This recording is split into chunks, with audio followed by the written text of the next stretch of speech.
Nahuli kam ang pamamaril ng mga di pa nakikilalang salarin sa isang barangay captain sa Caloocan. Ayon po sa pulisya, posibleng may kinalaman sa droga ang krimen at nakatutok si Marisol Abduraman. Sa CCTV video sa Caloocan, makikita ang pagbaba ng 4 na lalaki sakay ng motorsiklo alas 3:06 ng hapon kahapon. Sa kalsada pa lang, inilabas na ng 2 sa kanila ang mga baril. Pumasok sa junk shop at pinagbabaril ang may-ari at kapitan ng Barangay 118 na si Proli Bolo. Agad tumakas ang 4 na suspect na naka-helmet. Kasama noon ni kapitan ang kanyang matalik na kaibigan. Pinagbabaril na si Kap. Umansap pa nga si Kap. Hindi kami ang kalaban.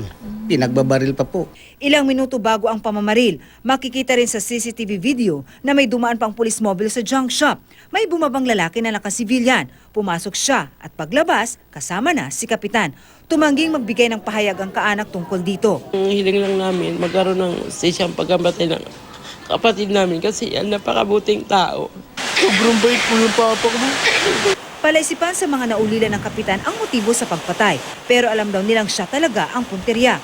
Mahigit 1 oras din daw bago kasi ang pamamaril, nahuli kam ang lalaking ito na pabalik-balik sa harap ng kanilang bahay. Ang isa raw sa mga tinitinang dahilan ng pulis, Is he a protector? Is he a cuddler? Meron ba siyang kinikita dito sa illegal na droga na to na aktibidades sa kanyang barangay? Siya hindi involved sa anumang drug-related cases na yan.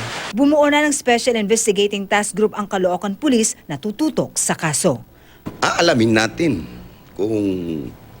kung may koneksyon ito, yung pagbisita sa kanya. Marisol Abduraman, nakatutok, 24 oras.